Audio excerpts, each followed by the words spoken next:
فلسطین کی آزادی کا مشن، یہودیوں کو قدم قدم پر دھول چٹانے والا، اکیلا ہی عالم کفر سے ٹکرانے کا حوصلہ رکھنے والا، پاک دھرتی کا ایک عظیم مجاہد، کفر پر لاوے کی طرح برسنے والے اس مجاہد کی طویل داستان سننے کے لیے چینل کو سبسکرائب کیجئے اور ویڈیو کو لائک کیجئے۔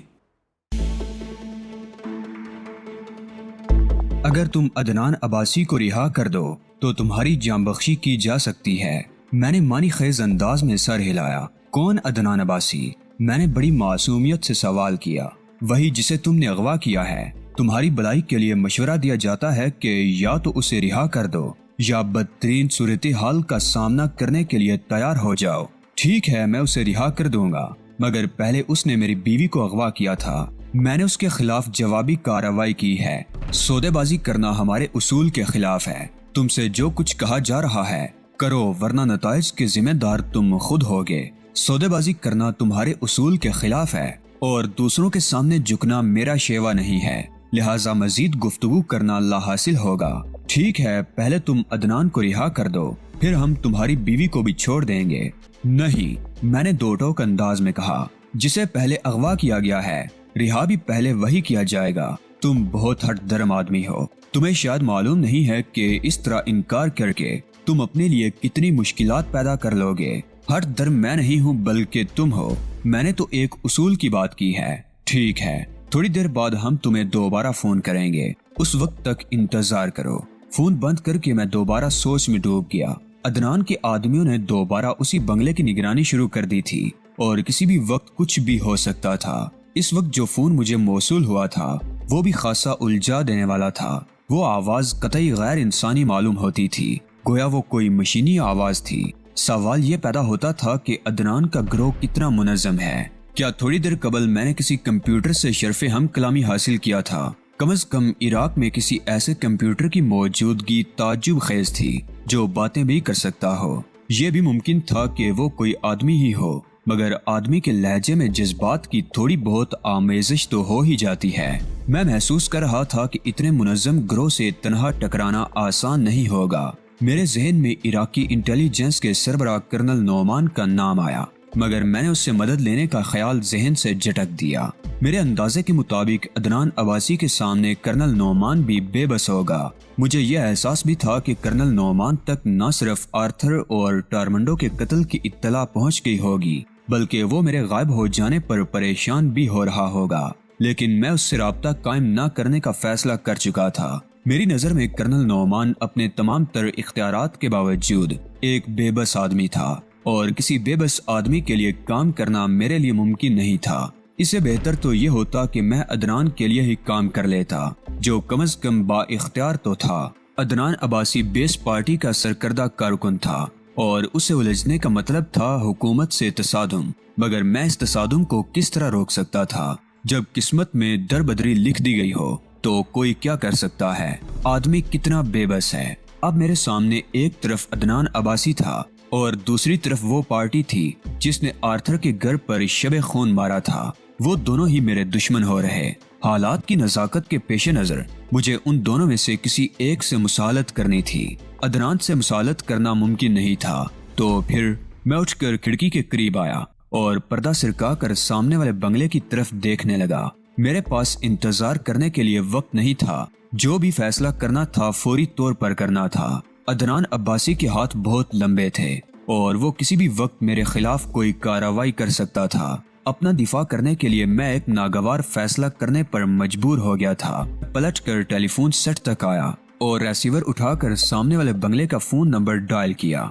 ہیلو۔ دوسری طرف سے وہی آواز سنائی دی جو میں اس سے قبل بھی ایک بار سن چکا تھا۔ میں علی حماد بات کر رہا ہوں، میں نے اپنی اصل آواز میں کہا۔ تم؟